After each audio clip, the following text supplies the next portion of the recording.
After serving in children ministry for 7 years, finally I got the full-time opportunity to serve in a church. In 2017, I began my first year in youth ministry.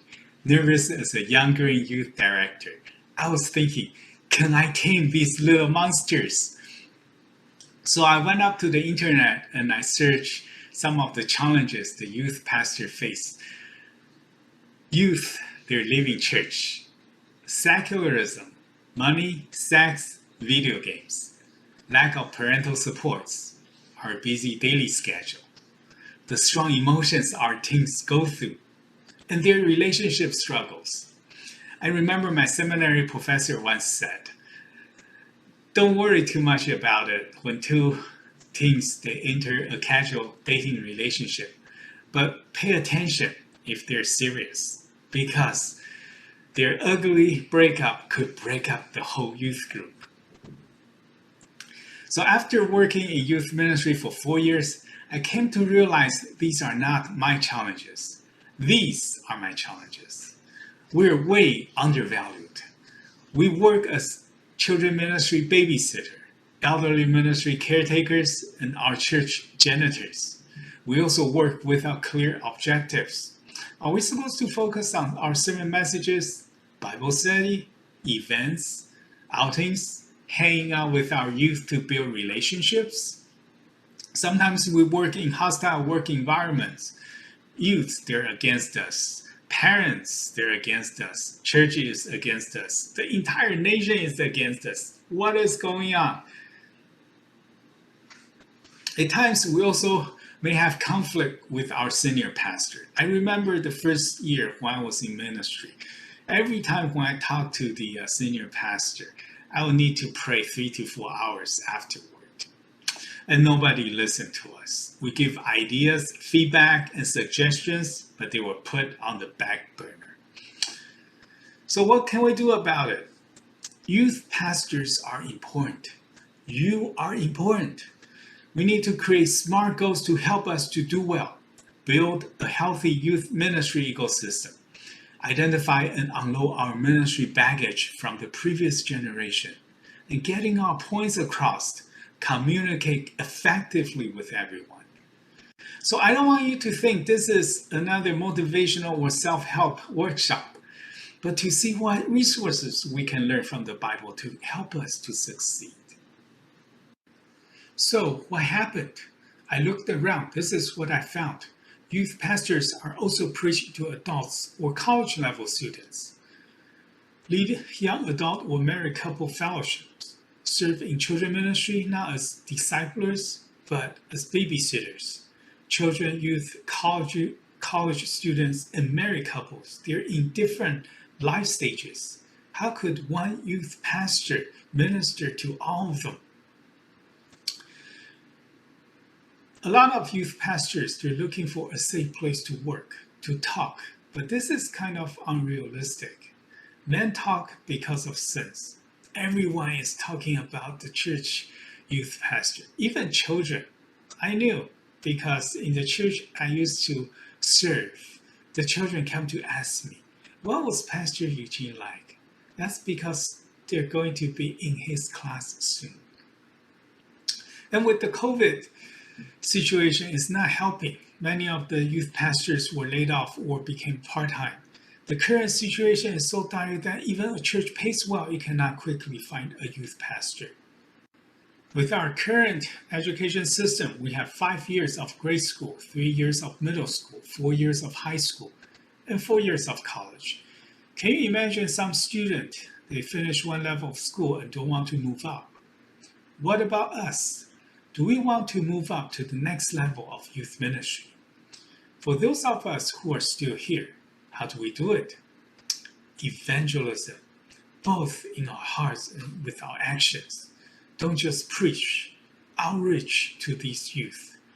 Live with our sheep. Know what they're doing during the weekday and counsel them when needed. And help other pastors remove their stumbling blocks to build your own road. In the Bible, Ezra 8, when Ezra returned to Jerusalem with Israel's family head, there was no Levites. That means there was no priest to perform temple worship. Ezra sent leaders to find Levites, bring them to him for the house of our God. Isn't it like today? We have churches, but not enough youth pastors. So you are important. You are needed. Because youth often doubt their faith, they need you as a living proof God is real. Here are some questions the youth asked me. Is God real? Is homosexuality okay? Should I book a hotel room to meet online gamers? Will you be surprised if I tell you all three questions were asked by high school girls? So what counts as a youth pastor's successful day or week? For me, when I accomplish all the items on my to-do list. But do you know? Ministry goals contain two parts. Number one is result-driven, often used by first-generation Chinese churches. How many youth have attended your worship? Why did the number drop? How many have signed up for the Bible class? What can you do to get some more? Number two is relational driven, used by second generation Chinese churches. Have you contacted that family, that youth, that newcomer? Tell me about their stories. Now here's the trap for number one. Everything is numbers without the heart. And here's the traps for the second one. Your days, weeks, months went by and not much get done. We need to be aware of these. Do not fall into the traps and make the proper balance ourselves. Before we make our ministry goals, we would like to do a proper self-check. I can negotiate business contracts, work with kids, but I found out I couldn't preach. Because I know Jesus is my Savior and my Lord, but I did not know him as my friend. So I was constantly gauging myself, which amounted to a lot of pressure. Also, I did not know the Holy Spirit or recognize the work of the Holy Spirit. So my ministry was busy, but with little power. In Matthew 25, Jesus told the parable of the 10 virgins. 5 of the virgins were wise and prepared oil for their lamps, but the other 5 were foolish and did not prepare oil, so they missed the boat. Are you prepared? Let me share some of the things youth pastors need to pay attention. First, tendency to arrive late all the time. Is there a time management problem here? Be on time. Sitting posture on Zoom. No slouching. It gives the impression you are lazy.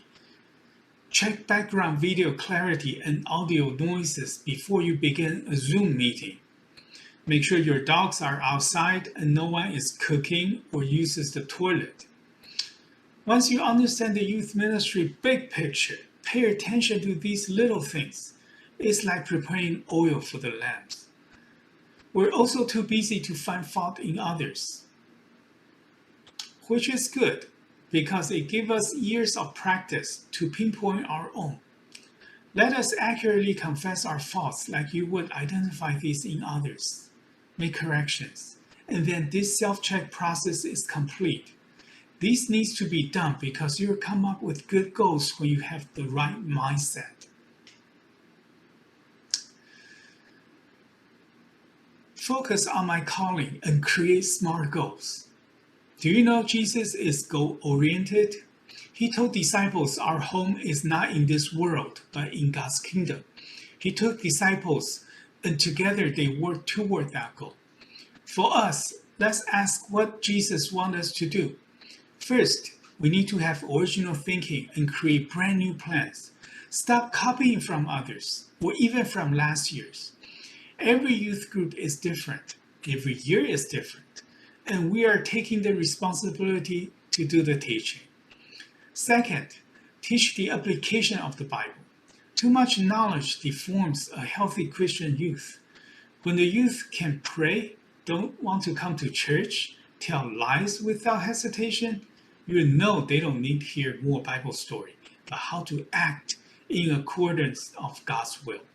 Third, create both work and personal goals. Take me for example. The first ministry I worked for, I made a goal to learn preaching. The second ministry I worked for, I made a goal to learn event planning. The third ministry I worked for, I made a goal to learn ways to find churches' needs. In the fourth ministry I worked for, I made a goal to learn to work with toddlers. The fifth ministry I worked for, I made a goal to learn ways to run youth summer camp. And here I am, not only accomplishing all the assigned work, but also my personal goals. Having two goals, ministry goals and personal goals, it helps me to avoid resentment if I were to let go, because I know I have learned and grew. Be a leader. You lead. Make ministry changes. What can you do to lead pastor, your helpers, parents, your youth? Your value to them is to take the lead. Tell them how to cooperate with you. You're the professional in the youth ministry. In this picture, parents and youth, I invited them to come to a winter shelter program to serve food and hand out supplies. They had never done this before. Now they understand firsthand why Jesus cared and ministered to the poor. It is very tough working in youth ministry. We have controlling parents, controlling pastors, and controlling kids. So we need to learn to lay off previous ministry burdens. From my own experience working in the business field, in my early 20s, when I joined a business, I was working for a manufacturing company. The company I worked for gave me 150 clients, and I found out I have no way to take care of these clients well. In 2 years, I filtered out to focus on only 20 clients, and then 3 years later, only 5. And those 5 clients accounts for 80% of our company business. Remember, there are 3 groups of people who follow Jesus: the disciples, the crowd, and the Pharisees. Jesus was focusing his attention on teaching the disciples. So here at church, with our limited time, we want to focus on the youth who can be discipled.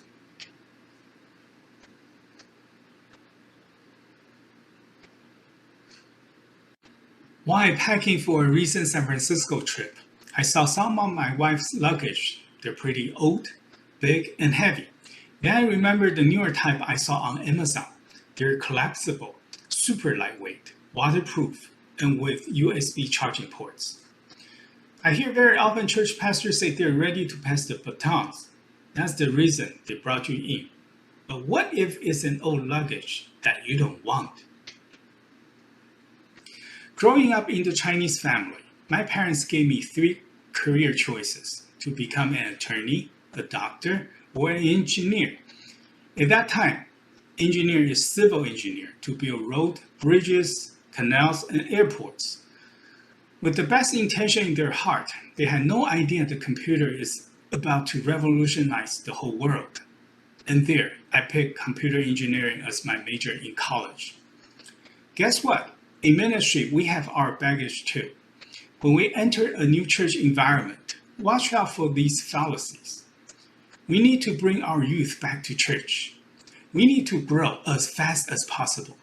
We're too big to fail. We have excellent youth programs. We just remodeled our youth worship center and it is the best. These things are good, but what do they have to do with bringing each student to Christ? Do you think Jesus worried about these things when he started out with the 12 disciples? The older style of teaching is like showing off a great wealth of Bible knowledge. Everything said in class is true, but with very little mention of application. So don't make similar mistakes when we teach youth. Pinpoint the applications and to make sure the real life and our Bible teaching is connected. It is okay when you can't teach the same way as they do. If God had called upon you, God will use you. Here, let's take a look at the Bible. Matthew chapter 20, the parable of the vineyard workers. The owners went out to the field and found out he needs more workers. So he went to the market at 9 o'clock, 12 o'clock, 3 o'clock, and 5 o'clock to get these workers to work the vineyard.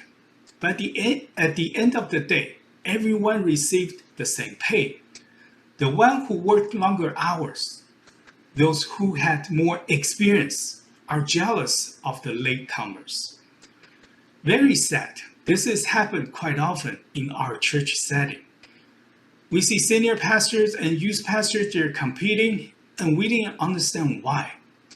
This issue needs to be addressed. But remember, very often the senior pastor or his team were hurt in the ministry process and have not been healed. We must proceed with gentle and caution when talking about this issue. So how do we free ourselves from these burdens? One day, ultimately, you're going to answer this question. Am I going to gain their approvals versus gain God's approval? You have the things the church wants you to do, and you have the things God called you to do. So prove your concept to do it well. As a side note, if you don't have the calling to do youth ministry and you're here, it could be the worst place for you. I mentioned this before, and here again. Draw a safety boundary. You're not responsible for the previous generation failures. You're responsible for your own failures. A lot of times we fear not to be loved by our youth. We need to learn to let this go. We must be healed first, or most of it, before we go into youth ministry. Use anything you can do regularly as your tool, your habits, your routine, formula, system, and procedures.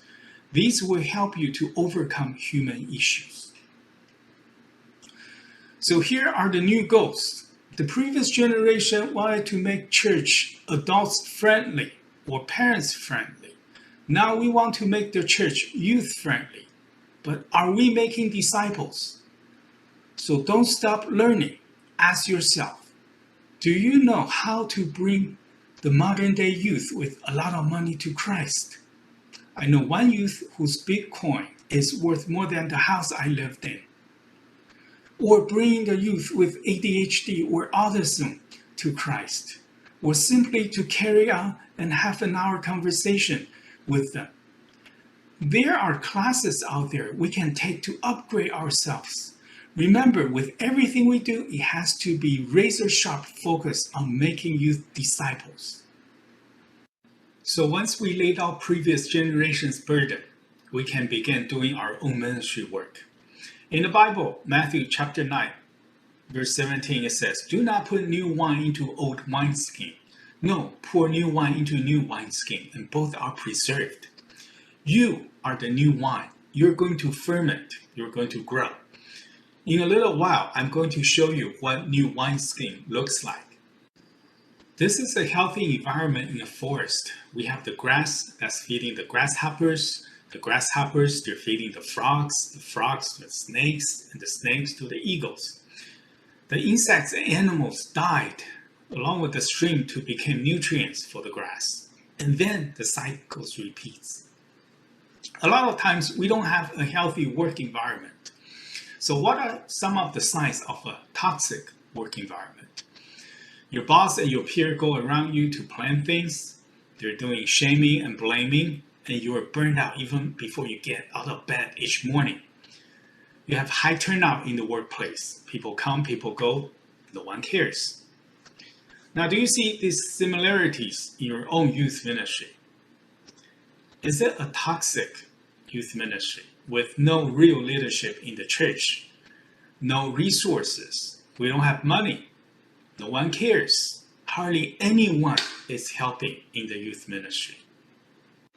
A few years ago, a bunch of boys were building model airplanes in the class. They grabbed parts out of the box, began to assemble to the picture. They couldn't figure out which is the head, which is the tail, or the wings. And after a while, some of them quit and walked away. But there was one girl nearby, and she said, "Why don't you read the instructions?" Men are sinful. We do things in reverse order. We're disobedient and self-centered. This is not how God works. In the creation story, on the first day, God created light. On the second day, He created the sky. On the third day, land, seas, and vegetation. On the fourth day, we have day and night. On the fifth day, we have fish and birds. On the sixth day, we have land animals, men. And on the seventh day, he rested. As many churches are reopening now, before we dive into the youth ministry, let's take a look at our ministry ecosystem. What does it look like? Is it healthy? And if not, what can we do about it? Next, let's talk about healthy youth ministry elements. This is what I call the new wineskin. The new wineskin is made of 6 elements: youth group, youth pastor, youth workers, parents, church teams, and schools. Now let's talk about the first 2. Some of the churches, they want to start a youth ministry, and they're not sure if they should have a youth group first or they should hire a youth pastor first. Well, this is more like the chicken and the egg problem. For me, I would think we need to have a youth group first. If not, it's like you're hiring salespeople to sell a product you don't even have. A couple years ago, I went to an interview as a youth minister at an American church. Now, at the interview, the pastor said, at the moment, they don't have any youth come attending the youth fellowship and worship. Now, as we're continuing to learn about the church ministry, I look up on the wall, and there was a photo of about 100 youth attending summer camp about 4 years ago. So I pointed out to the pastor, what happened to them?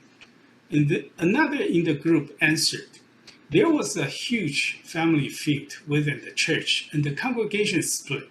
All the youth moved to the church across the street. There I am. Am I going to fix everything happened years ago and bring back these youth? Probably not. Next, let's talk about the youth pastor. The job of the youth pastor is to care for the youth using God's word. If there's no youth pastor in your church, and if you're the youth director or if you're the Sunday school teacher, you're the youth pastor. You have to minister to youth using the teaching from the Bible, not from your own understanding of the worldly values.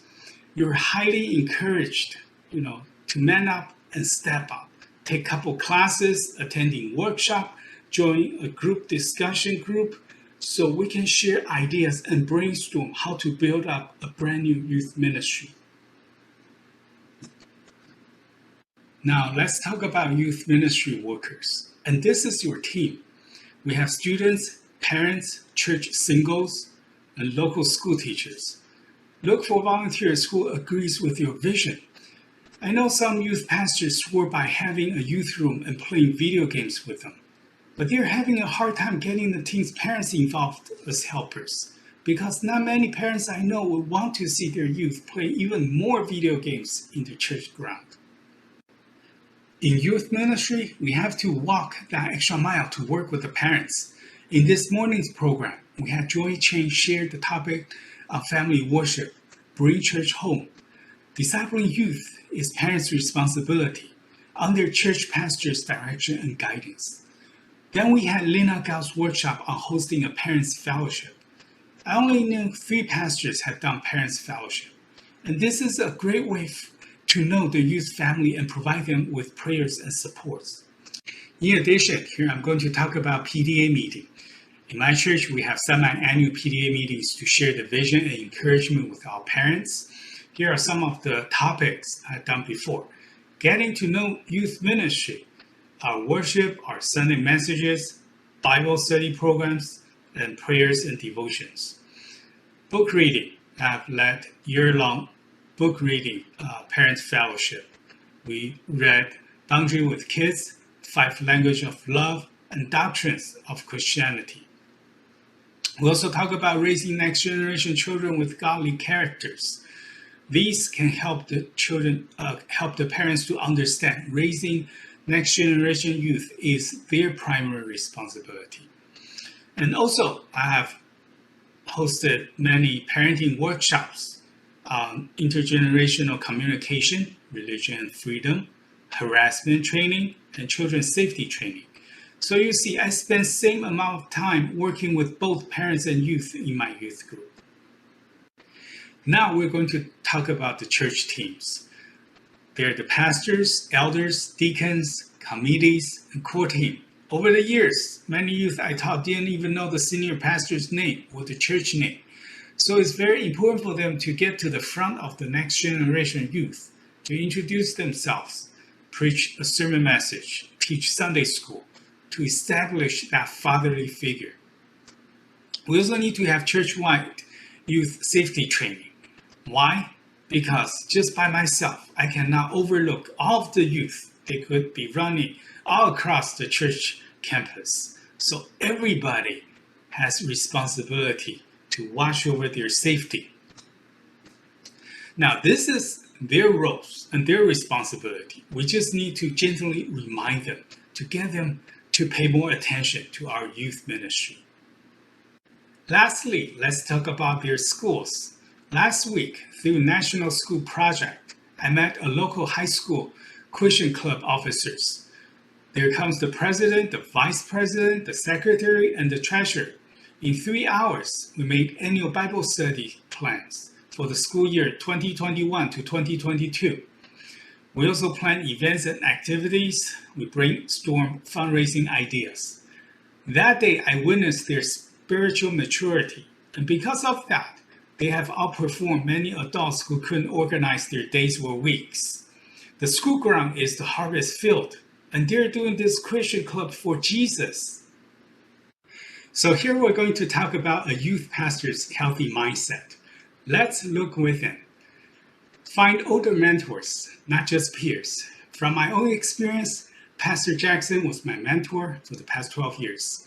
At the time, I was a new Christian. I was looking for somebody to guide me, to watch over me. And when I mentioned this idea to my brothers and sisters, they were saying it's too busy because it was the senior pastor. He needs to minister to other pastors and also the church staff. Still, I asked, and he said yes. So while I was working for the business and then transitioned to the church ministry, and he also even counseled on my own relationship with my wife prior marriage. And one thing he taught me is to grow up and take the responsibilities. Unlike working in the business field where we have a clear-cut job duty, working in a ministry is we go whenever we're needed. So we need to man up and step up to do the job that God sent us to do. I also learned don't focus too much on our own problems. We can all find someone else to help. Also, don't judge others. Find someone else that you can help. In my darkest hour in ministry, I found many families who needed visitations and prayers. And that's what I did. I learned not to judge them because I had my own issues to deal with. Now let's look outside of ourselves in the church ministry. Youth pastors need to have time and authority to work with Christian nonprofits because these organizations have more resources. Look for ministry partners to create a supply chain.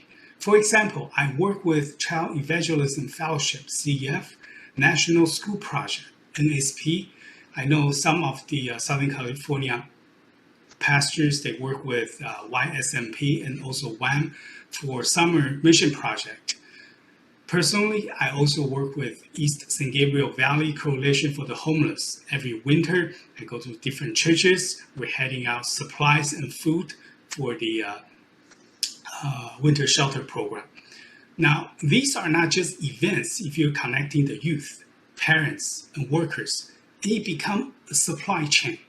Program brings in parents, parents brings in youth, youth stays in fellowship or worship, getting to know Jesus and getting through baptism.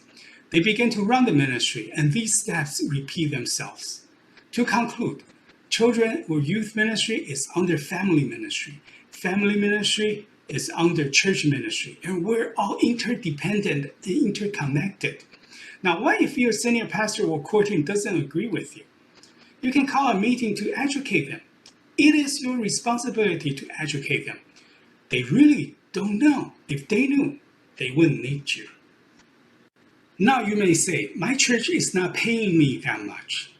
I said, do all these and go to your church and ask for proper pay. You can find out your local youth pastor compensation salary from chemistrystaffing.com. Take the survey to see if you're underpaid or overpaid. Have you ever talked to someone about an idea that person just doesn't get? 11 years ago, when I first started to serve in children's ministry, I attended a family ministry workshop. The pastor was talking about the impact of the home, reaching out to the parents. Afterward, I was asking, why am I responsible to train the parents? Ain't this the senior pastor's job? And here I am, bringing the ideas into this whole day conference. Similarly, in our youth pastor's mind, we have lots of good ideas to run the youth ministry. We just need to share these visions clearly with our church team members. Two different things. A crowd is a tribe without a leader. A crowd is a tribe without communication. Most organizations spend their time marketing to the crowd. Smart organizations assemble the tribe. We, the tribe. Who is on your team? Do you have regular one-on-one meeting with your youth? How about senior pastor, your youth helpers, and their parents? If you don't meet with them regularly, how do you expect you all can put the same vision into practice? Communication is the ministry infrastructure highway. Proactively to reach out to these people for the good of the youth. Sometimes you're being isolated and you don't know why. There are many reasons here, but the key is to go talk to these people. Ask them questions and resolve this as soon as possible. Sometimes it's difficult to get a straight answer from the senior pastor or the team because in that generation, they have the safe face mentality. They don't want to cause conflict or save face for themselves. However, you need to read through that and pursue it until the issues become transparent. This will be a great learning lesson for both parties. Now, it's even more difficult for overseas-born Chinese pastors to come to America and ministering to the ABC youth. ABC as American-born Chinese. We don't know their school system, we're unfamiliar with the culture, and we speak with heavy accents. But seriously, most youth wouldn't mind if we're able to give them the attention and the care they need. God called you and me to do ministry, and not to just dream about doing ministry. Let's get our hands dirty. Let's talk about communicating to a group. When God sent Moses to talk to Israelites and Pharaoh, he refused 5 times because he is slow to speak and he stutters. So God led his brother Aaron to speak for him. It is the same way in ministry. If we feel we're inadequate to speak, we can work with a ministry partner. In situations like when somebody has more experience, he or she speak another language, or that person has certain skills in special needs field. Also, we want to make it easy for others to reach us, to talk to us, and to see us. I always have an open door policy. Anyone can come to see me. And on the effectiveness of communication methods, number 1 is face-to-face meeting. Number 2 is making phone calls. Number 3 is sending text messages. And number 4 is using social media chats. Do not ever discuss an important issue using text message or using social media chats. You will regret it because others, they cannot see your body language and feelings. You also want to use meeting as your best communication tools. There are 3 types of meeting.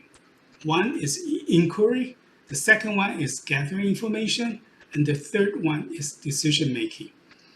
Now, let's see if there's a church without a youth ministry, and the senior pastor and the team is deciding if they should start a youth ministry. So the first stage is an informal meeting of asking, should we start one? And the next stage is to gather information on how to start one. Do we need a youth pastor? A curriculum? What about available rooms and helpers? And in the final stage, we'll hold a meeting to make a decision. But most of the time, we're doing this in reverse. We'll make making a decision first. We decided we want a youth ministry, and then we found out we don't have enough resources. And even worse, we don't even know how to do it. Here are 5 myths that plague the youth ministry. You are empowered to be the myth buster. First, the rebellious teens leave church. Maybe instead of blaming the youth ministry, let's think about there's something wrong in our children ministry. Second, the 4 to 14 window. If we don't preach the gospel and make them accept Jesus in this window, and they're not going to stay in the church. Well, I came to the church when I was 18 years old, and I was baptized when I was 38. I'm doing pretty okay. So we need to show our youth the truth with love instead of pushing them to accept Jesus. Number 3, you need to be funny and friendly to work with youth. Well, instead, we need to be accepted and respected from our youth.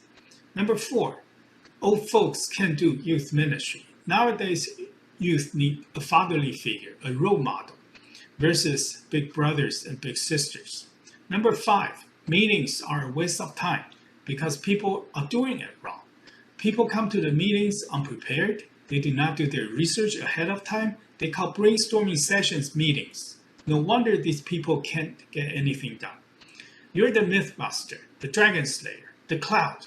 Get the job done. Before we end, I want to thank you for coming to this workshop.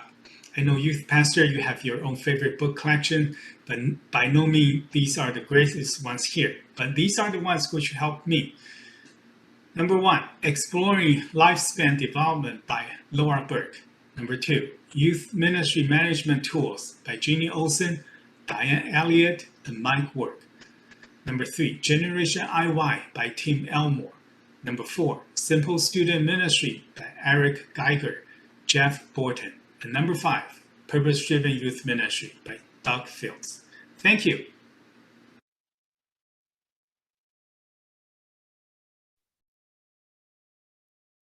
Thank you for Uncle Tom's sharing. Right now we are our Q&A time.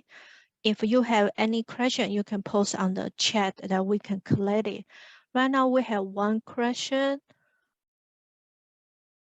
The question one is how to respond to the first generation's culture that evangelize and outreach, for example, helping the homeless. They only care about converting more people and forgot about the core of the gospel. Can Uncle Tom answer the question? Thank you, Angela. Yes, that is true. Because in most of the churches, we're thinking about ourselves and we forgot Jesus sent us to care for the poor. So a lot of times, as long as your church team agreed to work with the homeless, the orphanage, or the convalescent homes, then you can get approval and go.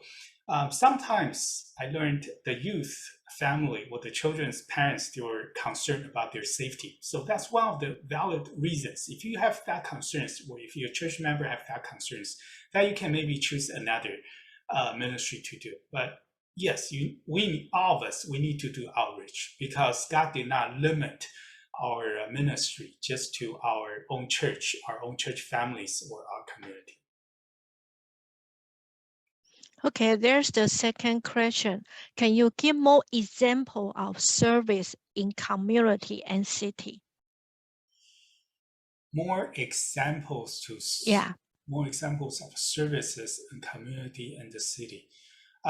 Well, in the this week we were talking about with the local high school students. They plan what they plan to do. They're like from 9th grade to 12th grade students. So for the winter before Christmas, they're going to do Operation Christmas Child. So what that is they're going to box up gifts in a shoebox and send them off to different parts of the world where the poor children, they can receive a Christmas gift. And they're also going to do car wash. Okay, they want to help the community to get their cars clean.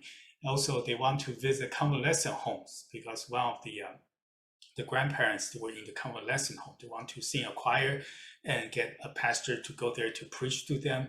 And they also want to visit orphanage and also visit children's hospitals. So as a grown-up, as the youth pastor, I know they couldn't do all of them. But these youth, they have heart.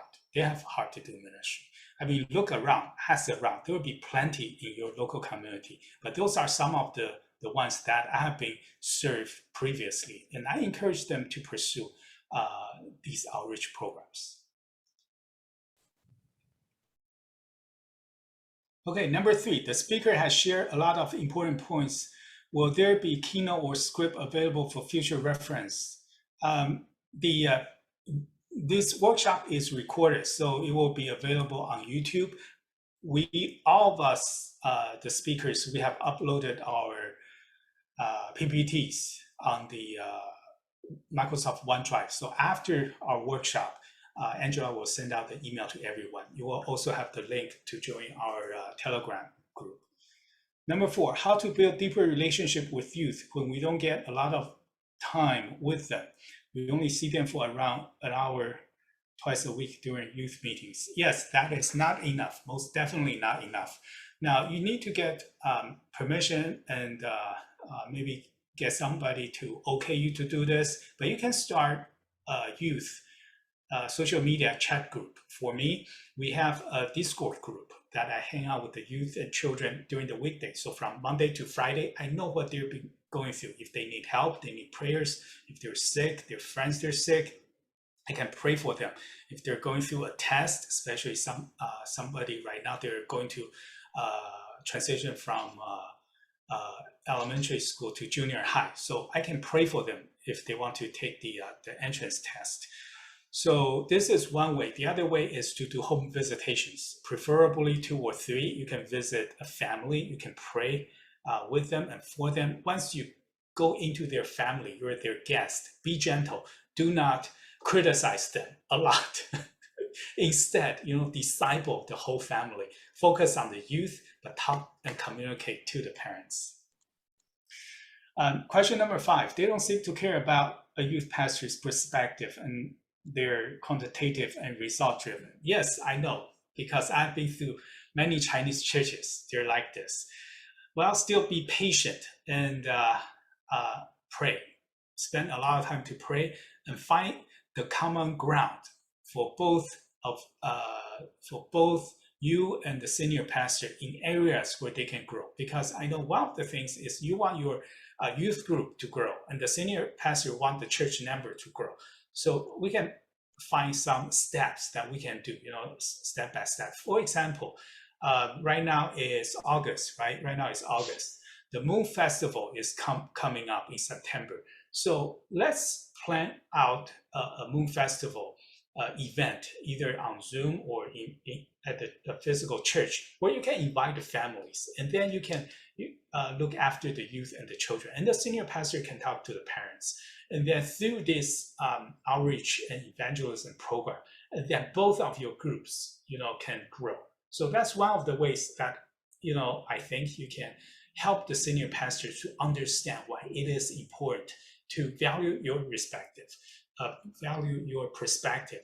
And after 2 or 3 tries, if your suggestions are good, then you can get permission to have more authority. For example, you can say, I want to plan the entire summer program for my youth from June, July to August. For each month, I'm going to set up a youth outing. In June, we're going to maybe going to the mall. Okay, we're going to play arcade. In August, in July, we're going to go to the beach. We're going to go grab some seafood. And in August, we're going to camping, 3 days camping. So as long as your program is good and it is safe for the youth, I don't see any reason for objections. But then again, you also need permissions and approval from the parents. Number 5. Number 6. Number 6. You mentioned parents against youth pastor. Okay, here is the thing. Chinese parents or Asian parents, they're very indirect. Whenever they have an opinion, they don't talk to the youth pastor directly. So they go around the youth pastor to talk to who? The senior pastor or the lead pastor. And then it gives the senior pastor the pressure. He has to do something. So he came to the youth pastor yelling and screaming, and the whole work environment became heavy. So this is the thing. The parents, if they have opinions or suggestions, I suggest all the parents find a time, all of you, not just I talked to this youth pastor today and you talk to him tomorrow. So probably the youth parents, all of you can get together and see what are the important things I want my youth to know, to understand, and you can find a time to communicate to the youth pastor.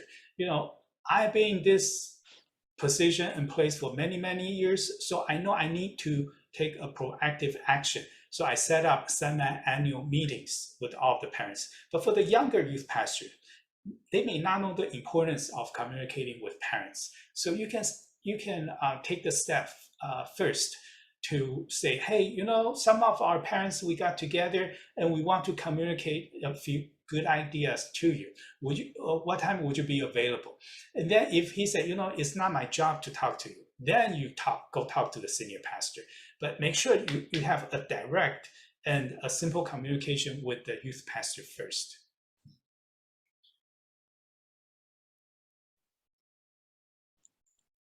We have one more question. What the Bible curriculum do you suggest us to use for youth ministry? Okay, for youth ministry, for me, I don't use any curriculums because I like to find out what the youth needs. Usually I teach from the Bible. In the past, I have done some book readings. The Doctrines of Christianity was one. The same thing I teach the parents, that's the same thing. And also a couple books by Max Lucado that we're reading through the book like once a year. We're also taking on current events. So with the California wildfires, with the presidential elections, and with the COVID situation, and what happens, right now, that we take time to talk about from the biblical perspective. Okay, we don't have any new question. Uncle Tom, would you mind briefly summarize your answer earlier for your question in Chinese? I think some of them, the translation is not working. So some people ask whether you can translate a little bit. Yeah. Okay, sure.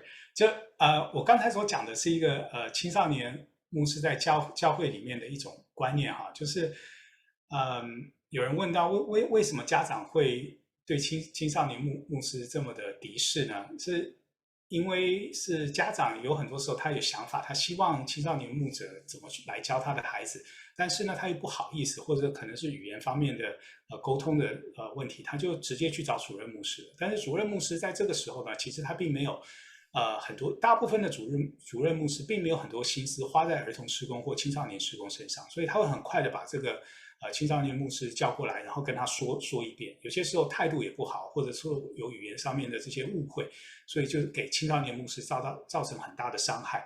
所以大部分的时候在华人教会，青少年牧师都是做大概1年到2年，很少说可以做到大概3年、5年或者是10年这个样子，就是因为中间有很多误会会发生。还有刚才有问到，在那个青少年的课程里面，我所教导他们的是什么？那在主日的时候，我教的都是教圣经。目前来说，我是教马太福音，我们已经教了1年半了，大概教了2/3。每一次我就选一个小小的故事，然后跟他们生活有连接。最主要是从生活上面的连接来教他们这个圣经的故事。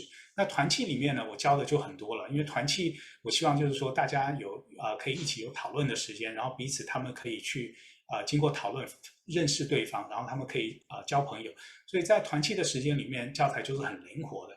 有些时候我会请之前我教过的孩子过来讲见证，有些时候我会给他们看那个宣教士的故事的影集。那大部分的时间呢，我们会讲一些这些我们现在周围发生的什么事情好像说我们加州常常会有森林大火啊，或者是会有那个现在那个病毒的发展状况啊，或者是选总统啊，就是经过这些时事新闻的这些讨论，让这些孩子知道，就是说圣经的教导跟我们现在生活上面发生的事情是有连接关系的。还有哪一些问题啊？ Okay, I just got some question. Okay. They say, how do you deal with cultural gap between parents and teenagers? Well, I have to say this is a big issue. The culture gap or the generational gap between the parents and the youth, they're pretty big. But you know what can all bring us together is this book called the Bible. So before we go solve this problem, we need to understand how God wants to teach the Israelites to bring Israelites back to Him. So as long as we read the Bible ourselves, we understand the mission of Jesus. Jesus came to this world to love us, to save us, right? And why are we keep complaining about our youth and teenagers? Because their thinking is different from ours, right? So you can talk to your youth pastor, your senior pastor to see what some of the ideas that they can give you from a biblical perspective. Now, there are also workshops out there. For example, this morning we have Joy and Lena. They all give wonderful ideas. You can take home and use them. But first, I just want to share with you the teenagers, they don't want to be criticized. Okay, you don't have to pamper them, but you cannot criticize youth because they're at a stage to explore themselves, their experiences, their feelings. It doesn't matter if you're the perfect parents. They just want to experience something different. And we have to give them this freedom. But we also need to set a boundary. They can't smoke, they can do drugs, and they can take in alcohols. Okay, so those are some of the ground rules that we have. Within the ground rules, we need to give them freedom for them to experience new things. 所以刚才所讲的就是父母亲跟青少年的一些隔阂。那这些隔阂呢，其实在教会里面你可以问青少年的辅导或者是主任牧师，他们可以给你一些建议。外面也有很多的这些讲座跟教导是可以学的。我们今天早晨的2位讲员都已经给我们很多很好的建议了。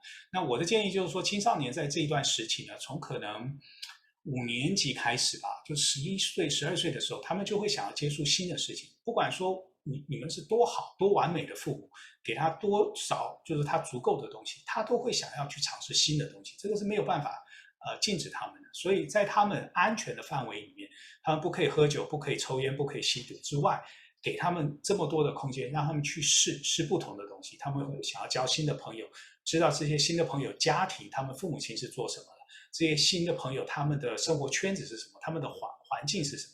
我跟你分享一个实际的例子。昨天晚上他有一个之前我教过的孩子，他也是一个青少年，他自己在开了一个社交媒体的群，然后一下子好多几十个青少年就加进来了，然后他们彼此有一些认识，有些不认识，他们就互相的在问你们住在哪里，做些什么事，你们喜欢玩什么游戏，然后在很多游戏里面他们就互相加。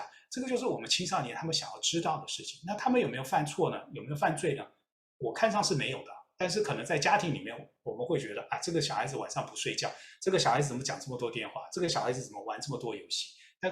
这个是他们成长的一个方式跟空间，前提是他们要认识耶稣基督，他们要来教会敬拜，他们要懂得读经跟祷告。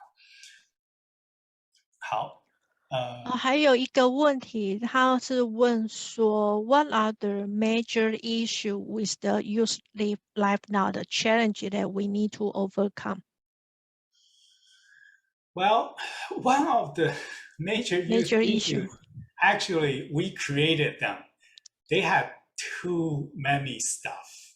Their lifestyle is so, their life is so abundant of things. Now we need to make them work and work hard to earn the stuff they deserve, not just to give them. You give them like a computer, an iPad, an iPhone, and then what else do they need? They join an online gaming group, and then they need to have more money to buy the weapons, the dress, and all of the goodies. So we give them too much stuff. They should work for these things themselves. And you can talk to other parents to see what are their ideas to make them youth work. Because here at the church, in the slide, you see, I brought all the youth and also children. Okay, I make them to wash the church classroom tables and chairs. We spent like 4 hours. And what did they get after they put in labor for 4 hours? The children, they get to play water guns. And the youth, they get their own youth room. Okay, they work hard to earn the things they want. 所以刚才有讲到，就是说现在的我们青少年碰到的问题是什么？他们现在我的感受就是他们有太多东西了，他们自己不是他们自己赚取的，而是父母亲就这样无条件给他们，给到他们自己都没有这种动力。所以在教会里面呢，你刚才有看到我带了一群青少年，还有一些小孩子们在清洗整个教室里面的这些桌子椅子，我们搬出来洗完刷，然后擦干之后再摆回去。那他们所得到的是什么呢？小孩子得到的是他们可以玩那个打水枪仗，那大孩子得到的是什么？就青少年他们拿到了自己的青少年房间，他们有自己的电视跟他们自己的电脑，他们可以带他们的 Nintendo 跟 Xbox 来教会，在敬拜结束之后他们可以玩，这个是他们自己付出劳力所赚取的。谢谢 Uncle Tom 的分享。很多人有一些问题想 private 的问你，所以问说你的 email 可不可以给学员？如果Uncle Tom is okay that I can share your information to the participants so they have some question they want to let you know. Course. Yeah. Okay, you can see the chat box at Uncle Tom's email, so you're free to contact him. Yeah.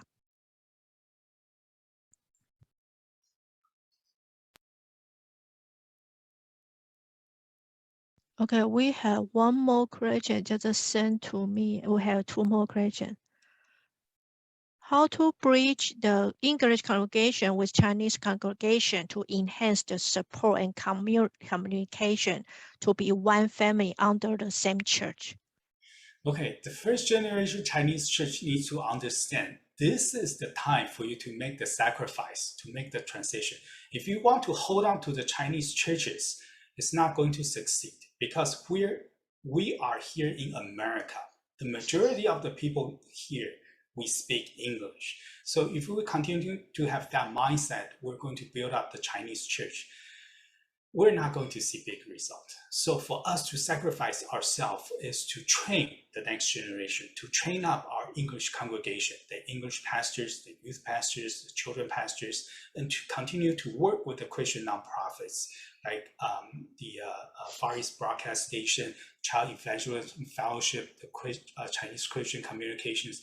All of them, they have like great speakers. You can invite them, come to your church and train your people. And you have to understand in 10 years, 15 years, 30 years, it's going to be English ministry predominantly running the church operation, running God's business. Okay, thank you, Uncle Tom. 谢谢窦传道的分享。因为时间的关系，我们没有办法回答所有的问题。那大家可以在 chat box 里面有 Uncle Tom 的 email， 你可以直接问他问题。